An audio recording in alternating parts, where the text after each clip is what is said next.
తమిళనాడులో TVK party ప్రపంచం సృష్టించింది. విజయ్ రాజకీయ అరగ్రేటమే అదిరిపోయింది. డీఎంకే, అన్నా డీఎంకే కూటములను మట్టి కర్పించి సింగిల్ లార్జెస్ట్ పార్టీగా అవతరించింది టీవీకే. పార్టీ ఏర్పాటుకు కలిసి రావాలని కాంగ్రెస్ కు పిలుపునిచ్చారు విజయ్ తండ్రి చంద్రశేఖరన్. తమిళనాడు ఎన్నికల్లో విజిల్ మోత మోగిపోయింది. ఇదయ దళపతి జోసెఫ్ విజయ్ అరంగేట్రమే అదిరింది. దశాబ్దాల పాటు డీఎంకే, ఏఐఏడీఎంకేల మధ్యనే తిరిగిన అధికారం ఇప్పుడు మూడో చేతికి చేరింది. తమిళగ వెట్రి కళగం సింగిల్ లార్జెస్ట్ పార్టీగా అవతరించింది. అయితే అధికారం చేపట్టేందుకు అవసరమైన మ్యాజిక్ ఫిగర్కు 11 స్థానాల దూరంలో నిలిచిపోయింది.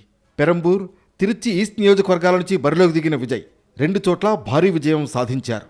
మొత్తం 234 సీట్లకు గాను 107 స్థానాల్లో టీవీకే అభ్యర్థులు విజయ దుందుభి మోగించారు. అధికార డీఎంకే కూటమి 74 స్థానాలు, అన్నా డీఎంకే కూటమి 53 సీట్లు గెలుచుకుంది. ట్రెండ్స్లో ఓ దశలో డీఎంకే 3వ స్థానానికి పడిపోయినప్పటికీ తర్వాత పుంజుకుంది. అయితే అనూహ్యంగా సీఎం స్టాలిన్ ఓటమి పాలయ్యారు. ఇది తమిళ రాజకీయాల్లోనే ఎన్నడూ జరగని సంచలనం. ముఖ్యమంత్రి స్టాలిన్ తన సొంత కంచుకోట కొళత్తూరు నియోజకవర్గంలోనే ఓడిపోయారు. 2011 నుంచి ఎదురు లేకుండా 3 సార్లు ఇక్కడి నుంచి గెలిచిన స్టాలిన్ ఇప్పుడు పరాజయం పాలయ్యారు. అది కూడా తన పాత సహచరుడు విఎస్ బాబు చేతిలోనే. కరుణానిధి, జయలలిత లాంటి దిగ్గజాల తర్వాత ఆ స్థాయికి చేరుకుంటారని భావించిన స్టాలిన్ 5 ఏళ్లకే ఓడిపోవడంతో డీఎంకే చరిత్రలో చీకటి అధ్యాయంగా మిగిలిపోనుంది. ముఖ్యమంత్రి స్టాలిన్ వ్యూహాలు, అధికార యంత్రాంగం ఆ పార్టీని గట్టెక్కించలేకపోయాయి. ముఖ్యమంత్రి స్టాలిన్ తన కుమారుడు ఉదయనిధి స్టాలిన్కు కీలక మంత్రి పదవులు, ఉప ముఖ్యమంత్రి పదవి కట్టబెట్టడం సామాన్య ఓటర్లకు రుచించలేదు. పార్టీలో, ప్రభుత్వంలోనూ అంతా ఒకే కుటుంబం ఆధిపత్యం చెలాయించడంపై క్షేత్రస్థాయిలో తీవ్ర వ్యతిరేకత వ్యక్తమైంది. 2021లో అధికారంలోకి వచ్చే ముందు డీఎంకే ఇచ్చిన కీలక హామీలను అమలు చేయకపోవడం ప్రజలకు తీవ్ర ఆగ్రహం తెప్పించింది.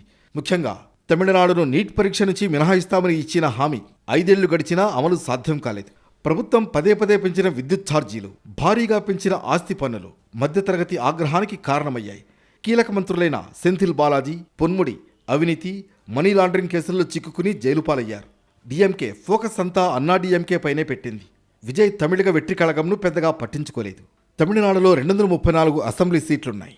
అందులో మ్యాజిక్ ఫిగర్ అయిన 118 సీట్లకు కొద్ది దూరంలో నిలిచిపోయారు విజయ్. పార్టీ పెట్టిన 2.5 ఏళ్లలోనే అధికారం సాధించే స్థితికి వచ్చారు. ఆయనకున్న సినిమా చరిష్మాకు తోడు యువత, తటస్థులు, కార్మికులు, దిగువ మధ్యతరగతి ఓటు బ్యాంకును గట్టిగా ఆకర్షించగలిగారు. టీవీకే మేనిఫెస్టోలో పెట్టిన సంక్షేమ పథకాలు, అవినీతి రహిత పాలన వంటివి ఓటర్ని ఆకట్టుకున్నాయి.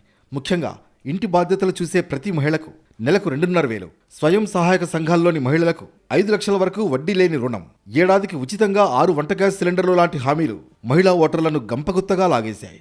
స్కూల్ డ్రాపౌట్స్ను తగ్గించేందుకు బడికి వెళ్లే పిల్లల తల్లులకు ఏడాదికి 15,000, రైతులకు ఏటా 15,000 రూపాయల పెట్టుబడి సాయం, రుణమాఫీలు, నెలకు 200 యూనిట్ల ఉచిత విద్యుత్, వృద్ధులకు నెలకు 3,000 రూపాయల పెన్షన్ లాంటివి జనం విజిలేసేలా చేశాయి.